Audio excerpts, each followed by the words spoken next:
without action, you aren't going anywhere.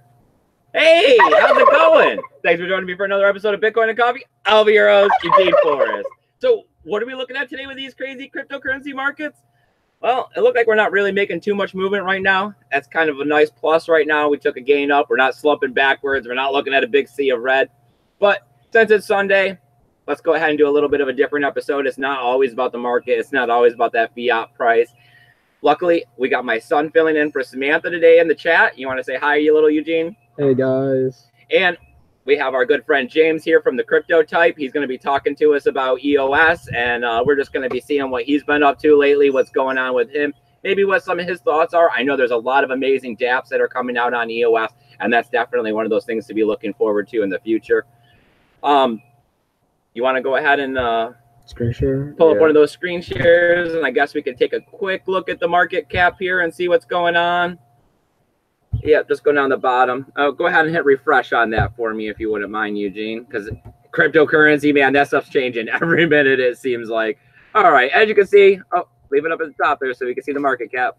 Up a little more, Eugene, up a little more. There you go. $225 billion for our market cap. We got that BTC dominance coming in at 51.3%. Let's just do a couple of these prices. I don't really want to run through them all today. We got Bitcoin at $6,691. That's down 1/3%, pretty much not that big of a deal at all, considering 5% seems to be standard day trading in cryptocurrency. We got Ethereum. That's the one a lot of people are comparing EOS to. We're talking about how EOS is going to be killing Ethereum, coming in at $242. That's up about 0.42%. Not bad, making gains on top of gains.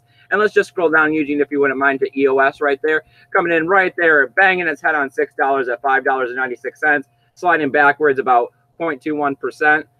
One of the only other things I want to talk about is, of course, I got to keep plugging this Tally account that we got going on here. We're trying to get ourselves off to the Electric Daisy Carnival so that we can go ahead and spread, you know, the word of Bitcoin to other people, passing out this wonderful flyer right here, you know, trying to get people the tools they need in order to get going on Bitcoin, get them a Coinbase, get them a Samurai wallet, get them the words of Andreas Antonopoulos in their ear so that they can really understand what Bitcoin's all about. But let's not talk about this too much. Let's get to our friend here that we got hanging out in the chat. All right, let's pop up the screen and let's pop up the chat for you there, Eugene. Hey, James, how's it going, buddy? How's it going? It's going. I've been having a great weekend. You know, I didn't have all that much to do. The weather's finally starting to cool off a little bit here in Florida. So I've been just trying to make the best of it, you know, Yeah. Spend time with the family. Trust me, I know. Definitely know. So, all right, I guess let's just dig into this one a little bit here. You were a big Bitcoin guy, right? We all remember you. We remember your shows, and you went over to what a lot of people would call the dark side. You're over there in EOS. Well, the thing is, I don't want to look at it in that light. I think Bitcoin is always going to be here to stay. I think that's pretty obvious. And you know, Bitcoin was an experiment. We can't forget that. And I think it's pretty successful. You know, the whole point of Bitcoin was to disrupt decentralized banks. And I think we did a good job at that. And I think EOS is just a new experiment. You know, Bitcoin is here to stay. It did its job. And the only thing I could really see that really is left for it to do is just fix the scaling and get more adoption. And after that, I think it did its job. I don't know if you can agree on that. But yeah, I've definitely been focusing on EOS. And it's just something that I think the crypto space kind of needs, you know, to have governance. I think what EOS is going to bring is going to disrupt governments. And I think a lot of people just see it as dApps. And that is, it can do that as well. But having something like governance is going to show the world, especially like little countries and stuff, that we can govern ourselves. We don't really need to be governed by violence. We could govern ourselves non-violently.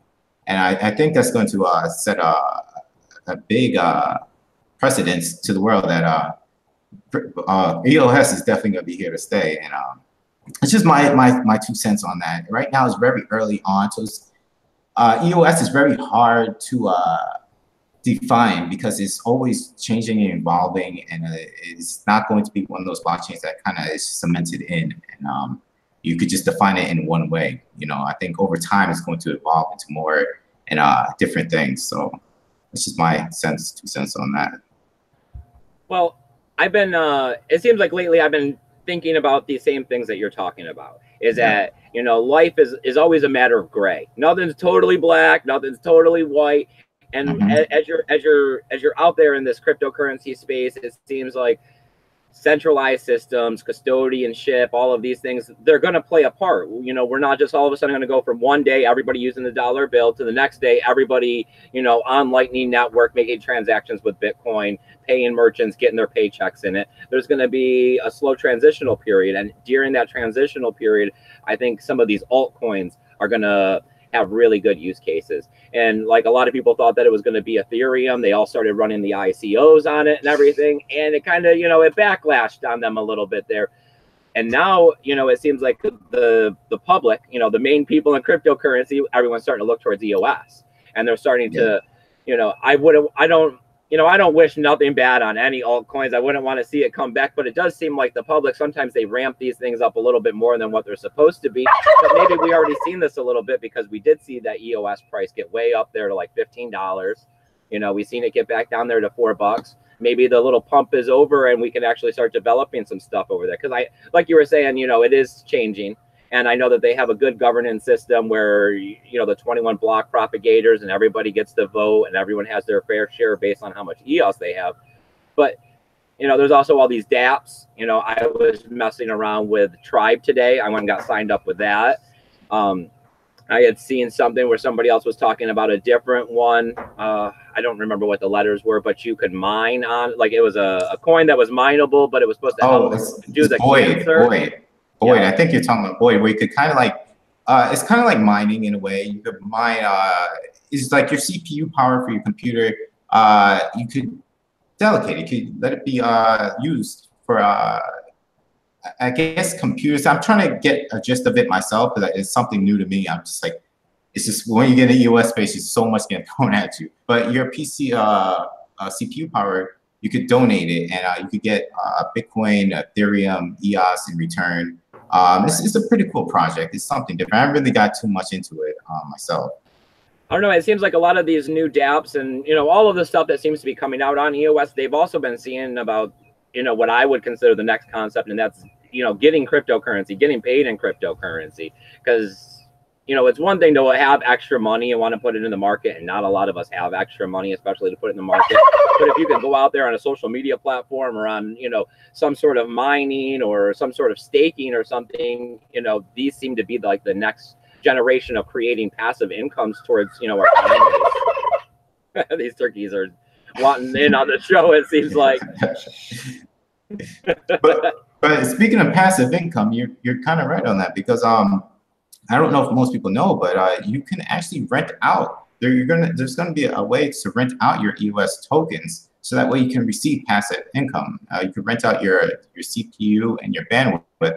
So that way, if you're just a hodler, you don't really want to interact with the blockchain, why not receive a passive income? You know, it would be great. Like if a Bitcoiner, imagine being a Bitcoiner and just hodling and you receive a passive income. So there's like little things like that. I think it's going to really change the game. I don't really see EOS trying to be like Bitcoin. You know, I think a lot of people try to compare it. It's decentralization towards Bitcoin and trying to be like Bitcoin. It's actually not. It's trying to do something so radically different. And for the first time, it's not really trying to compete with Bitcoin. You know, there's a lot of cryptocurrencies out there that are always trying to compete with Bitcoin. And you know, I definitely think it's something that's we haven't really seen yet, and I think it's going to be pretty awesome, you know, years to come. And especially when I see like people like Marshall Long, one of the first Bitcoin miners to one of the OGs of Bitcoin back in the early days, really started focusing on EOS, and I think he's now, his block producer name is EOS Fish, I believe. And when I see someone like that really get focused into EOS, I just had to really direct some of my focus as well, because, you know, to have someone like that to stop what he's doing and really be involved in the Bitcoin space, to stop what he's doing to focus on EOS, that's something pretty big. And I've seen a lot of people big name people really focused on the EOS, like Mike Malone, just a lot of people that's really focused on it. So, you know, you got to go where the big name people are going. You know, you gotta kind of follow that as a hint where things are going. I mean, when it does come to EOS, it seems like that they are heading in the direction that Ethereum was trying to head down with the dApps and the you know, they had a lot of big names and hypes going for it. And then it is something like, you know, the gas situation did put a big chink in their chain over there on holding them back, where, you know, EOS doesn't have those problems. They are definitely capable of scaling and performing these transactions per second to be able to run all of the, you know, the smart contract stuff of buying and purchasing, you know, little things inside of the game, or, you know, like CryptoKitties is always the example everyone comes back to. You know, you want to breed your cat, you had to pay like $3 for it, and it was only a $3 cat, and it was like, well, I'm not spending $6 on this. This is a game that I'm not even sure if I want to play. And now with it seems like with the games that they have on EOS, you know, this isn't a problem. You know, you're able to perform these transactions for fractions of a cent. So who really cares? I'll do transactions all day.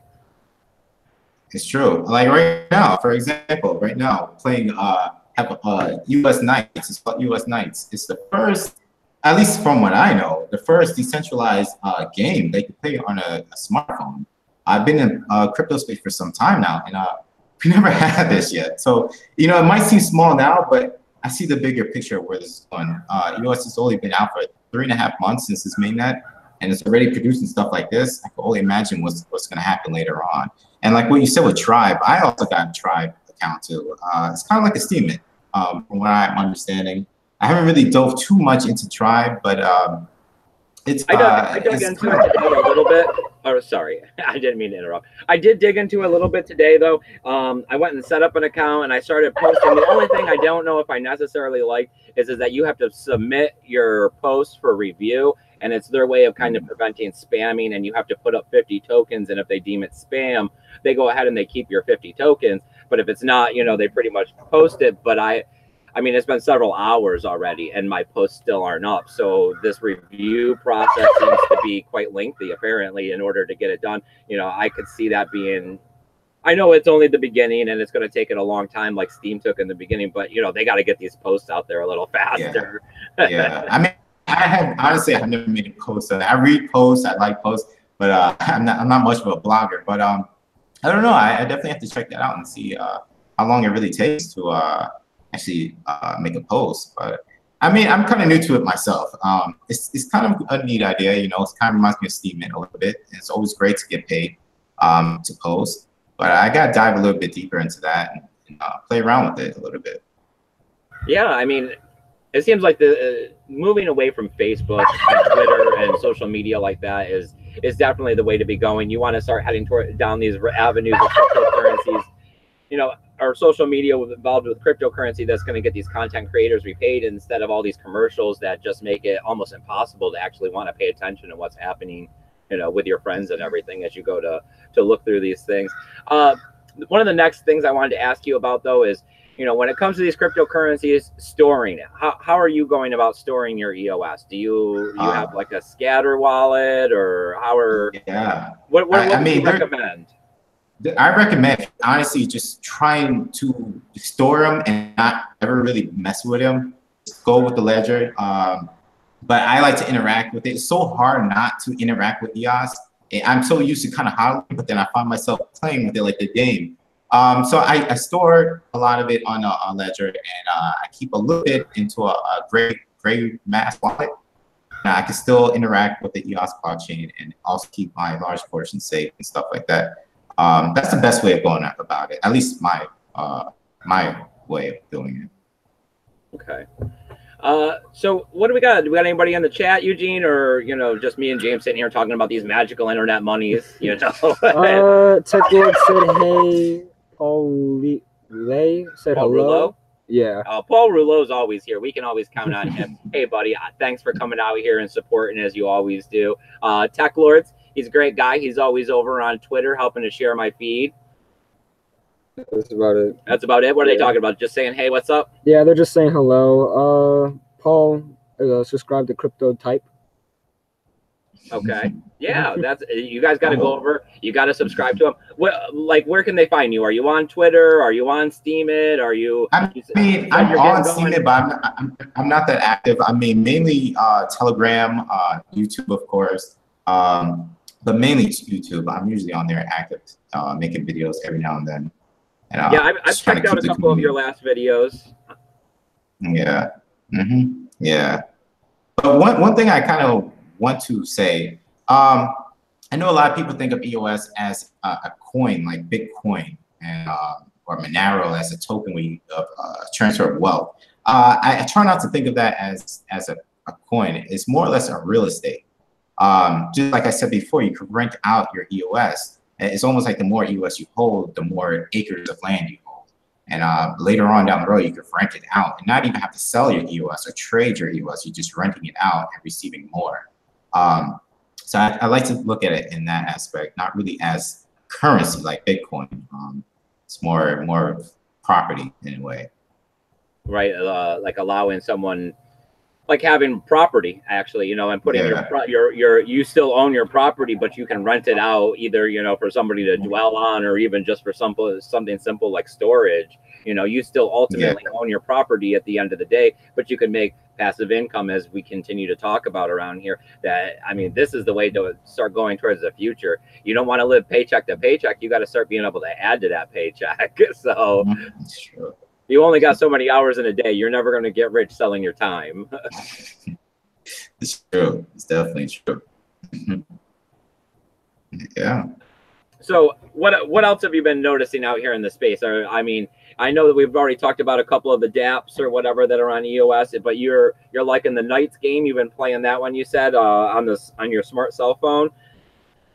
I mean, can you? Is it just a game? Is it like the Crypto Kitties where you're just kind of playing around, or is there any real value behind it? Is it something like the thing is it's just a game. I don't look at these things as at what it is now. I try to look at it what it can be later on and see EOS Knights. Yes, it is just a little game, and you can make money off of it. If you buy a character, you could get some items and then sell those items and then make your money back anyway. And I already definitely made my money back from buying a character. I'm looking at this and seeing what else it could do later on, what other dApps could be put on a smartphone that isn't a game, just other things. And I think that's definitely down the road in the future. Yeah, you definitely can have fun with it as like Crypto Kitties, but I try to look at it later on what it can be. I guess I'm just wondering more about the situation of the new concept lately is that you get going in a game. I mean, I'm not a big gamer, but like say you're like into like a World of Warcraft style game, you start collecting your armor and your weapons and your spells and all that kind of stuff, that when you go to play a different game, you're kind of SOL on all of the money you spend. And now they have like the wax token and stuff so that you would be able to, transfer your value. You could sell off all of your armament or whatever. And then when you go to play this other game, you could take your wax tokens to the new game.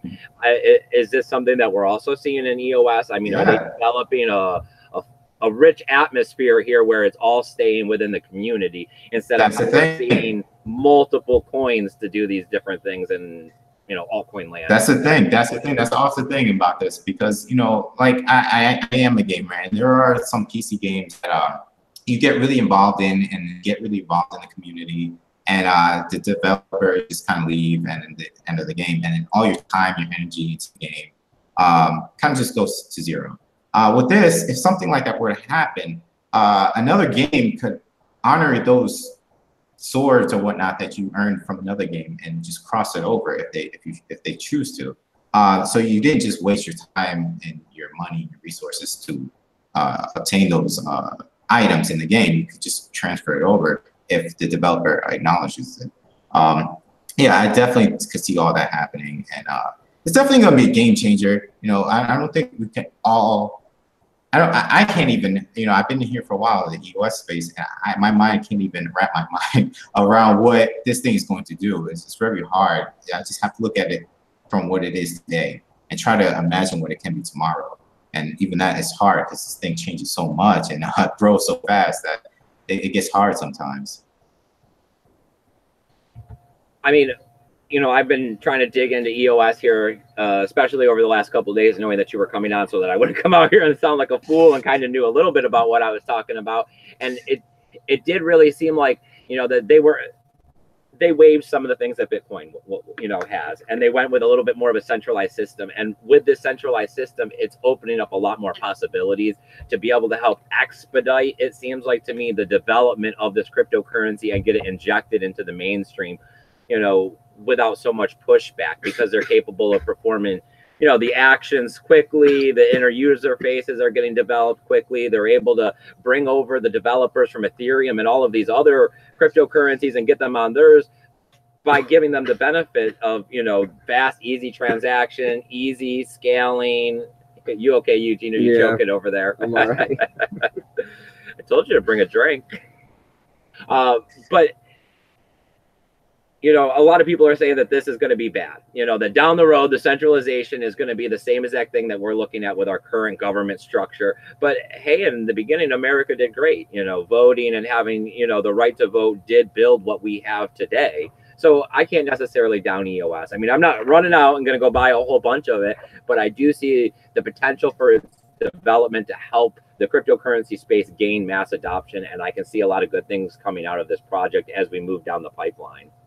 Yeah, but the thing about that, the funny thing about it, I was thinking the same thing when I first got involved in US space. So I was kind of leery about it, and then I started diving deep, and I started realizing a lot of people would say that about US, but in the competition of EOS, like Tron and Neo and stuff like that, like Tron has like 25 block producers, and EOS has 21. That's not much difference, you know, as far as decentralization. But no one really says anything about Tron or Neo or any of these others. They kind of bypass those, but they kind of just focus on EOS. I think Neo has like 7 to 13, which is way less.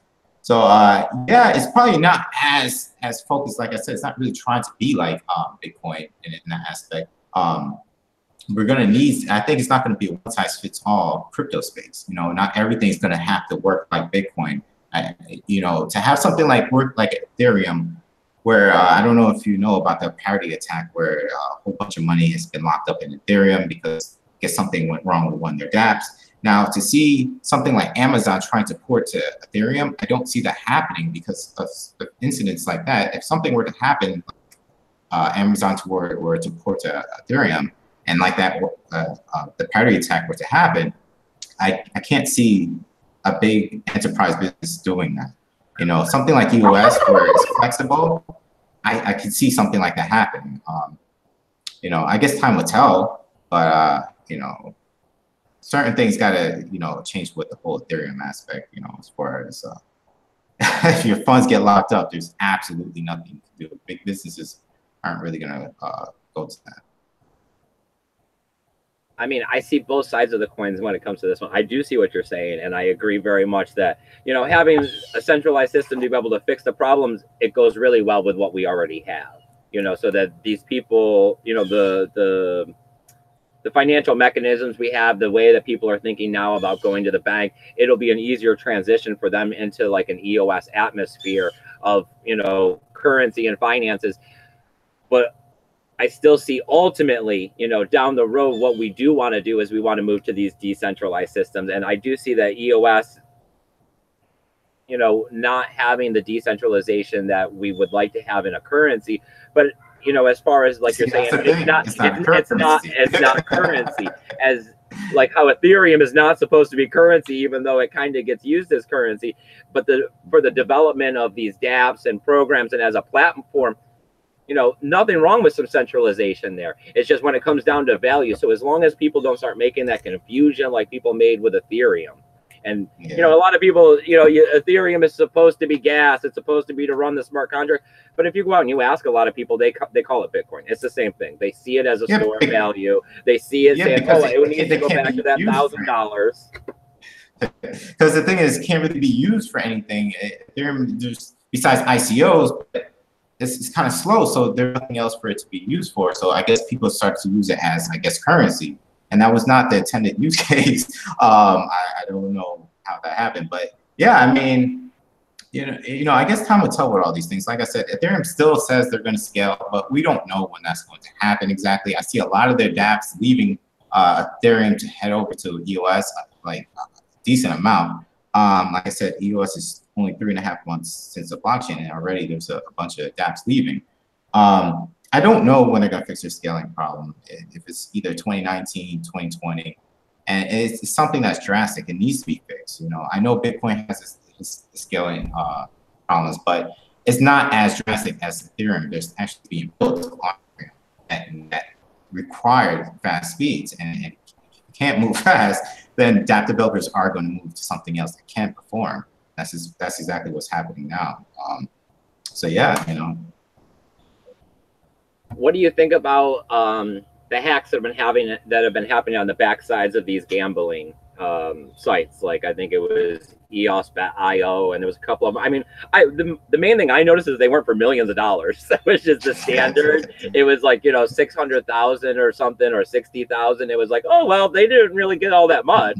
But I had heard the talk of saying that it could be a flaw in EOS, that there's a flaw in their smart contract writing.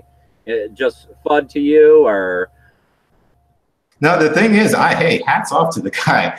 He did a pretty, what he did, I don't really know who it was, but he actually made his own coin, because you can kind of do that in the EOS space. He made his own coin called EOS, and then went to EOS bets and see if he could bet it, and it accepted it. And that's not really on the EOS protocol level, where it's EOS fault. It's really the dApp developer of the EOS bet. I guess he did foresee that happening. Someone get that smart and actually make an EOS token that's not actually EOS. And he bet that fake token, and he got away with some of those bet tokens, and I guess sold them or whatnot.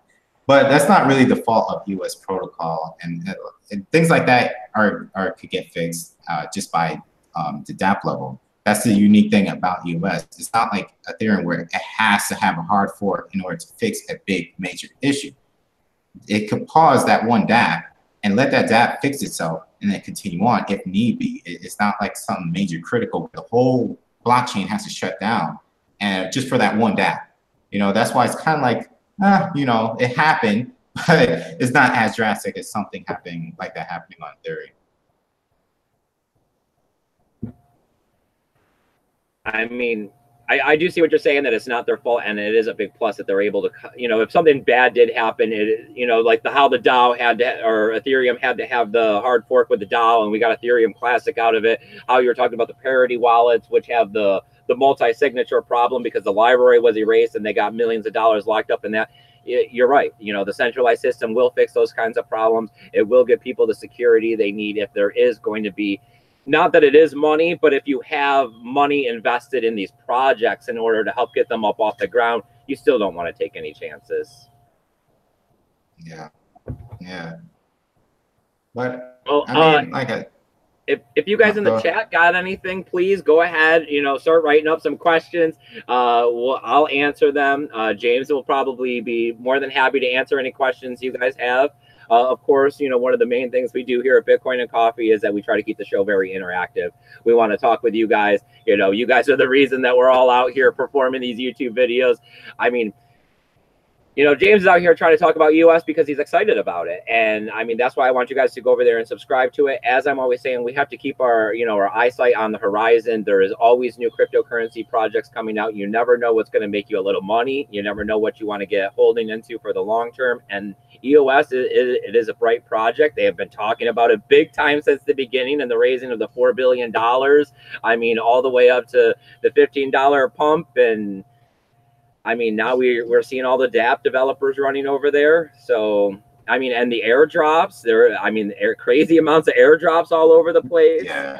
Yeah, definitely. In the reality of it actually made my money back that I originally invested when I first got into US, just from the airdrops alone. So that was just a crazy feeling because I didn't think that was going to happen. But yeah, I mean, it's definitely been an awesome experience. I think it has a lot of room to grow. And another thing, what's awesome to me that I've never really experienced on this level, I went to Poloniex and tried to transfer some EOS, and I realized there was a 0 fee. That was the first time for me seeing something like that. They weren't charging anything for if you move your EOS out of Poloniex. So that's pretty awesome. I would like to see centralized exchanges kind of we kind of move away from that. 'Cause it kind of, you know, it defeats the whole purpose of being in a decentralized community and an ecosystem if we have to keep running these decentralized exchanges. So I know right now there's these DEXs that are popping up in the US with decentralized exchanges. And actually, I don't know if you're aware of this, but Wire, there's this centralized exchange called Wire. They're actually shutting down because of these DEXs. I got an email just the other day saying that basically they're shutting down, and they give the reasons why because of the DEXs. I know Ethereum has a DEX, and definitely know EOS has a few DEXs, but I guess they foresee the problem that people are going to start, you know, transacting on these decentralized exchanges rather than these Binances and stuff like that down the road. So that's a crazy sign to see, you know. Yeah, I mean, definitely these exchanges have way too much hold and control in the space. I mean, all the way from the talk of whether or not they help put, you know, some of the block propagators in place on EOS, to whether or not they're pumping, you know, Bitcoin and holding the price up there, to the manipulation of Tether. Yeah, the decentralized exchanges are going to be the answer to all of this stuff. Of course, it's going to take more time to get the technology better, because we've also seen how the decentralized exchanges, you know, can be used against us for the hacking and the production of fake coins that aren't real. And so Eugene, I see you're making the sign that there's something in the chat. What do we got going on over there? We got some questions. We got some people hanging out with us today. Yeah, Joshua Thompson asked, do EOS dApps really need to hold a lot of tokens to reserve RAM or whatever? I heard $3 per user, but maybe that was bunk info. You want to take this one, James? Because I only know a little bit about this RAM stuff. Yeah, at the beginning, I know, because I know once that it was honestly, there was a RAM issue at the beginning where people, it's a free market. It's Dan Larimer, the creator of EOS, didn't want to have it where it was controlled in any way. So if you wanted to speculate on RAM, you were free to do so. And I guess at the beginning, RAM was so cheap that people got into it really early on and just spiked up. But right now, it's been leveling down lower and lower. And right now, to make an account is pretty cheap at this point. It's a couple cents. It's nothing crazy. But yeah, you don't really need RAM for much unless you're trying to like build a dApp or something like that. So just if you want to speculate on that and probably make some extra money, you can do that. There's so many ways to make money in the EOS. It's not just hodling it and hope that it goes up. There's so many different aspects to it. Yeah, I mean, from my understanding, it was pretty much that, you know, they had come out with a certain amount of RAM, and some people, you know, got the green-eyed monster of greed going, and they thought they'd buy up all the RAM and then, you know, hike the price up before they went to go sell it, because as a, you know, creating a dApp or anything on their platform required a minimum amount of RAM. And then they pretty much, Dan Latimer came out and told them, you don't want to be doing this. We're going to come out with, you know, 100-fold worth of RAM, and the price is going to be worth sub-pennies. And then pretty much, you know, a couple of weeks later, they just started producing more and more RAM, and the price just dropped out on them. So they got left holding the bag for trying to be greedy. And I mean, like you're saying, with these centralized systems, it will reward, you know, good players, and it will punish the bad players, because it's incentivized. You know, if you're going to push the community along, you're going to be receiving some of the benefits, you know, along with the community. Yeah. We got anything else in the chat, Eugene? We got any more questions? No, but Joshua did say that it was interesting, and thank you guys. Yeah, not a problem. But one thing I definitely want to say, though, for anybody who's watching, and you as well, what really got me into EOS is one individual who really kind of made me start to think. His name is Bob Stanley. You definitely look him up on YouTube. He has a few videos. You know, he's definitely an anarchist capitalist and you know, libertarian. And just by what he was speaking about, it really kind of made me started clicking a lot more where EOS is going to go. So if people want to have a better understanding of what I've been thinking about EOS, just check him out, Bob Stanley, and you get a way better understanding of where this is going to go. I don't know, when it comes to EOS, it seems like the more I dig into it, the more fascinating it is. It's similar to when I first got into Bitcoin. It seemed like the more I dug into Bitcoin, the more fascinating it was. I mean, I'm not throwing in the towel. I still love Bitcoin. I'm still going to be holding a whole bunch of Bitcoin as far as, you know, savings and value. But it does seem like there's, you know, that EOS is going to be one of the new digital frontiers for cryptocurrencies and making money and making passive income, and you know, the games that'll be coming out that everybody will want to play. And of course, you know, like Adam Meister's always saying, you got to stay in motion, you got to get out here, you got to understand what's happening so that you can see the spots where you're going to fit in the cryptocurrency space the best. You know, you're not just going to sit on the sidelines and watch the Cointelegraph news go by and watch CoinMarketCap go by and you know, help the space, make any money in the space, start collecting these new cryptocurrencies at the, you know, beginning or all-time lows, or sign up on the social media platforms and start posting there. I mean, I made quite a bit off of Steam last year, and I didn't do anything besides just post my YouTube videos to it. And I mean, it was open for everybody to see.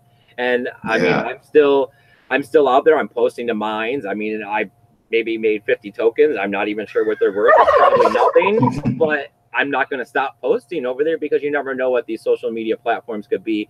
Just like you don't know what's going to happen with EOS. You don't know what's going to happen if you go post on Tribe. You don't know what's going to happen if you start, you know, helping any of these other dApps, you know, by using them, you know, mining with them, participating in their social media platform. You got to get out there and you got to try it. That's true.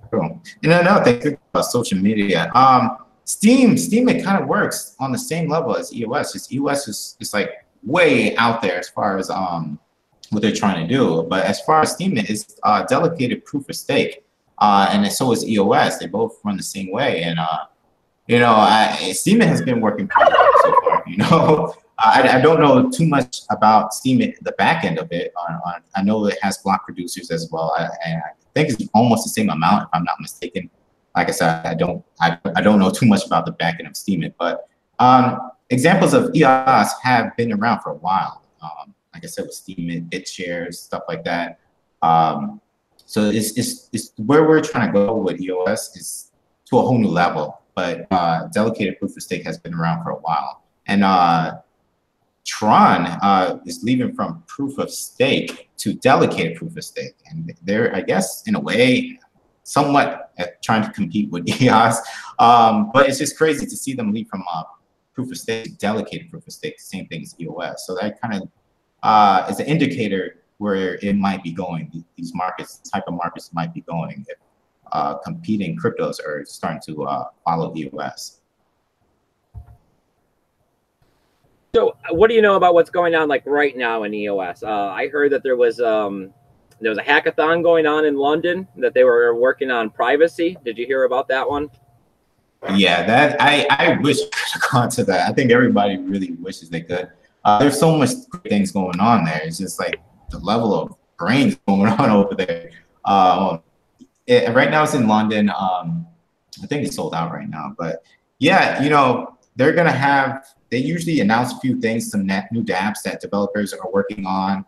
I know Block One is gonna announce something that they're working on at the next event. That's coming like a few days after the London Hackathon, which is either the new type of social media app, kind of like a Steemit, or a new type of BitShares, which I do think BitShares eventually is gonna come to EOS eventually, but they're making their own side dApp for themselves.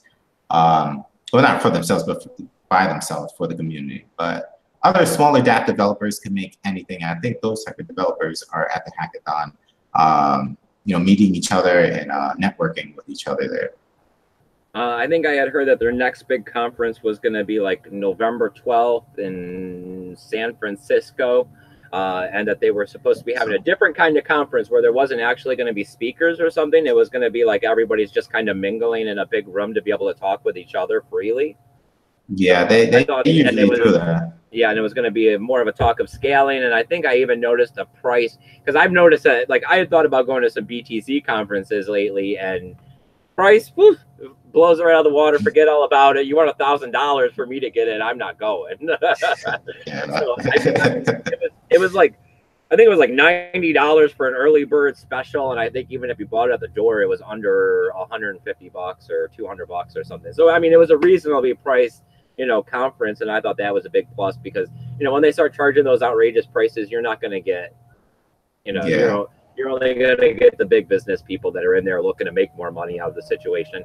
I mean, personally, what I think and notice is it seems like You know, a lot of people came into the cryptocurrency space trying to make money, and ultimately all they did was, you know, they pumped up the price on a few things, but ultimately they put us behind a little bit in adoption because everybody's looking to make money that's here now. Exactly. That's exactly what I've been thinking for a long time, ever since 2017, when we had that big spike and all the cryptocurrencies going up. It drove in a whole new crowd of people that don't really care, about cryptocurrency at all.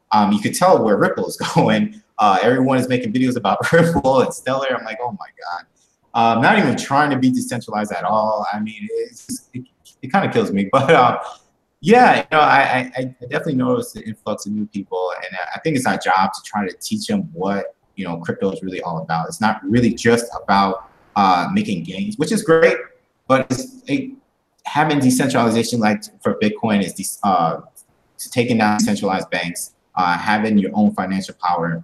Ethereum proved the point with the ICO, even though I know Vitalik didn't really, that wasn't his goal, was to have an ICO factory, but he made a point that you could raise your own capital without having a bank loan, without having VC money. You could be just an average Joe and just have an ICO and raise capital on your own. That's never been done before. So I definitely want to progress Ethereum on that. And EOS is the third phase. You know, we're going to disrupt governance and governments around the world. You know, we're going to definitely try something different and push the envelope a little bit further and see where it goes.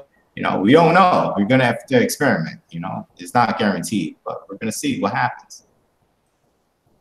That is true. I mean, the future it's going to be something different than what we're all imagining it to be. And I think that's going to be part of the problem, is because everybody's thinking this and they're thinking that, and it's going to be none of those. You know, the currencies or the future and currency and all of this, it's going to be developed on its own terms. You know, Mt. Gox was the biggest exchange when it came to cryptocurrency, and then look what happened there, and it took forever for everybody to get back to it. But there's still tons of exchanges out there now. I mean, if there wasn't the number of exchanges there was out there, you know, operating at this exact moment, Bitcoin and other cryptocurrencies wouldn't be where they are. You know, half the value and what determines the price when it comes to cryptocurrency is the trading at the exchanges. Yeah, that's true. That is true. I think that when we move forward into the future, it's going to be complicated. You know, it's going to be very complicated trying to find this proper path between centralization and decentralization. And I think that when we see stuff like EOS, like you're saying, we can't look at it as the same as Bitcoin.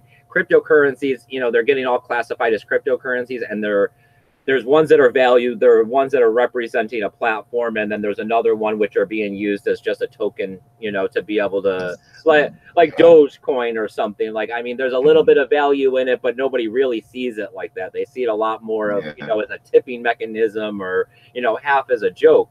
So when you can start, when the average person can look at these cryptocurrencies and start distinguishing the differences between them, that's when I think we'll start to find the real value of these different cryptocurrencies. But until then, it's just speculators speculating, trying to make more fiat to make their bills.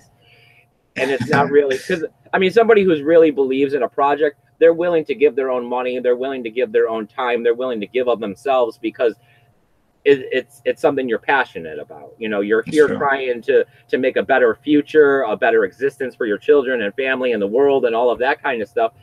That's not making money. These are two opposite spectrums of the scale here in life. And you can't, you know, there's nothing wrong. Like when Bitcoin shot to $20,000, there's nothing wrong with taking some profit, because if you probably were here before that, giving of yourself to be able to get to that spot. You see what I'm saying? And it's that people think they're going to come into the place now and they're just going to point at a coin and say, I'm for this, and I want my Lambo, and I want my $100,000. And I only want to put, and I want to put $1,000 into the project. And that's not what it is. I mean, I've been out here for, I mean, it's coming up on 2 years now that I've been out here almost every day talking about Bitcoin and trying to provide a free help desk. And I don't want anything for it. You know, I am out here because I feel that this is what I have to do in order to help make cryptocurrency and Bitcoin great in the future. Everybody has to give up themselves. Just like, I mean, I'm sure you're not making any money making those YouTube videos, just like I'm not. But you do it because, you know, you care about cryptocurrency. And right now you're feeling EOS, so you're making EOS videos. And that's great, because watching your EOS videos got me going on EOS. And now that I'm going on EOS, maybe I'll get some other people going on EOS. And I think that that's Yeah. kind of what all of this stuff is about, is that you find what you like, you talk about it, you get other people interested in it, and that's what helps make this space grow. It's true. Couldn't have said it any better. You're right. Definitely right. Definitely right. All right. Well, I know you said you only wanted to do about 45 minutes, so let's go ahead and wind this down. If you guys got any more questions, comments, or anything else you want to talk about real quick, go ahead, put them in the chat. I'll refer to it after I run through this end spiel. As you guys know, all the time, I got tools, links, and affiliation codes listed down there below to help you guys figure this stuff out. If you want to talk to me directly, a lot of people have been hitting me up on Twitter lately. You can come follow me over there. I got a link to that down below. Shoot me those questions. If you want to shoot me an email, which is the standard way, it's through my free email help desk service. It's at eugeneforce20@gmail.com. Like I said, I've been getting out on all the social media platforms. I'm on Minds. I'm on BitTube. I signed up on Tribes today. I put a new link to that one down below. You guys got to go over and follow the Crypto Type. He's going to try to help keep you guys up to date on what's happening on EOS. I know that he's still working hard over there. Is there anywhere else besides your YouTube you were saying? Just pretty much there, right? If they want to, I've just been focusing on those right now. You just comment down below your videos, right? You get back to everybody, don't you? Yeah, definitely. I mean, that's some of the better stuff about these smaller communities. I know I went to go out to talk to people, and you start seeing these people over 8,000 subscribers, and it's hard to get them to write back to you. Yeah, exactly. You can get a hold of me. It's not that complicated. I'm around. It's true. It's definitely true.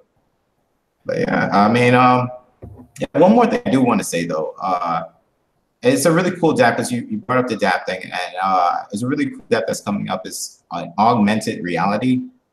It's kind of like a virtual reality thing that's being built on EOS, and I'm pretty interested in stuff. You can basically use your smartphone and claim property anywhere around the world. So if you find like a basketball court, you could claim that, and if one day someone wants to buy that land from you, that you in your virtual reality, they can buy it with EOS. It's some different type of thoughts that are going out there, and I just never seen stuff like that. I forgot the name of it, but it's brand new. I just heard about it like 2 days ago. But yeah, that's the level of stuff that's going on there. It's just I haven't seen stuff like that at all. I don't want to interrupt, but that movie Game? Is it a Game where they're in the alternate reality? I think. Is it pretty new? When I'm talking about Eugene, it's like they're in the video game. I just figured that this is the basis for that game. That's exactly what I was thinking too. It's like, oh man. I know exactly what you're talking. I just don't know the name of it off the top of my head. But yeah. I mean, if that's the case, it would be to like, every time you're in an airport or any type of a major public place, start buying up that land, because that's what they're going to want to develop in the future. If you're at JFK, buy. It's true. I mean, if you're over, at Central Park, I'm buying this. Definitely. Statue of Liberty. It's true. I mean, the future is going to be crazy. I mean, with the way everything's going to be digital, and I mean, I know that I keep looking at the Lightning Network, and with the way that I keep seeing more and more machines that they keep building the Lightning Network. I was watching today, and they were showing it was a Raspberry Pi with an LCD touchscreen with a hard drive on the back, and it was running a Bitcoin node and a Lightning node, and it was plug and play, and it was under $100. And I'm thinking, for under $100, everyone's going to have a Lightning wallet.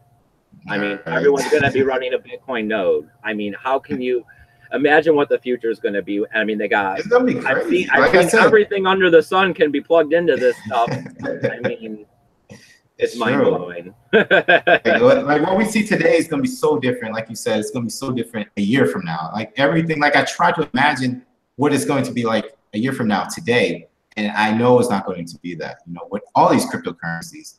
You just got to be in the know. You got to know what's going on in the scenes with all these cryptos, because things change very quickly in this space.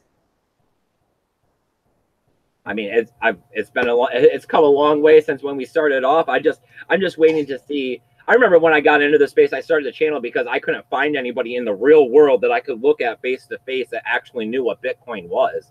So I was like, I want to talk to people. So I went out and I got out here. I started this stuff. now everybody knows what Bitcoin is. They just don't know if they got the right ideal of what it is. To them, it's still magical internet money, or it's just something that goes up and down in value like crazy. It's not that they've understood exactly what it is and how we're, it's the people's money, and that we're going to be using this to take the power away from, the powers that be, and how they keep manipulating us and pretty much slave driving us to keep making them richer. Exactly. That's pretty much what I found out about Bitcoin. It was pretty much the same way. One day I was kind of put onto it, and then I was hooked ever since. I went down the rabbit hole. And once you get to the cryptocurrency space, it's very hard to get out. And I always see the fight involved in it. It's that, I mean, if we let bad players take control of this cryptocurrency stuff, it could also be turned right around and used against us, where the whole system's completely centralized, and we're not capable of of doing anything because it's out of our power, it's out of our control. I mean, it could be even worse than the dollar bill. So we have to fight for Bitcoin. We have to fight for the positive projects out here. And I mean, so far, like I'm saying, I can see the benefits to centralized systems, especially when it comes to platforms that are not currency. And like you're saying, that's what EOS is not trying to be, a dollar bill. It is not trying to be. We're not going to go to the store and buy our bread, milk, and eggs with EOS. It's true. So we got anything else in that chat, Eugene, or are we going to go ahead and wrap this one up? Paul did say thank you guys. Learned a lot about EOS, and it's definitely a project that interests me. I mean, EOS is a project that should be interesting to anybody if you're trying to stay at the forefront of the cryptocurrency space, because I mean, like you were saying, it was 3 months ago they came out with their mainnet, and I mean, since then, just for the fact that you can tell that the media is trying to pump FUD and FOMO out in the market means that you really got to pay attention to it, because it's not just sitting on the sidelines waiting to disappear into obscurity like, I mean, clams, or Bitcoin, or I mean, there's a million projects that have just disappeared out there. I mean, when was the last time we heard anything good about Redcoin? Exactly. So, as always, you guys, thank you so much for coming out here. Thank you for joining us for another episode of Bitcoin and Coffee. I hope we were able to enlighten you a little bit about what EOS is doing, what they got going on, and how we got to keep our eyes open to everything that's happening on the cryptocurrency horizon. Thank you, James, for coming out here.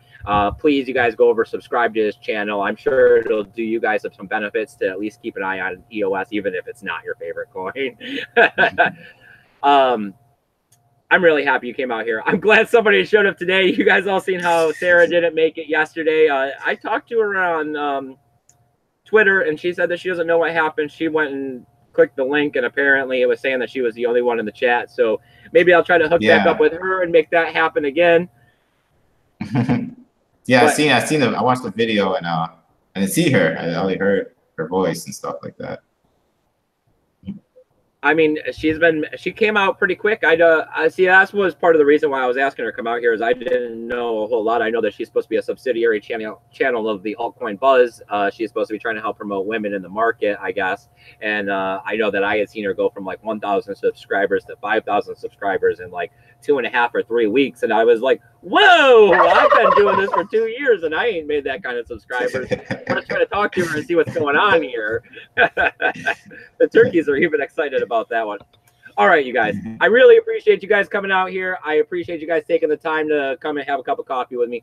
But most off, thanks for enjoying your weekend. Get ready for Monday. I'll be out here at 7:45 in the morning to let you guys know what's going on in the cryptocurrency space, talk about my thoughts. Samantha should be here to go ahead and read the chat. Thank you, Eugene, for reading the chat today. I do appreciate it. Yeah, no problem. Most off, though, keep your BTC safe, you guys. Bye, guys.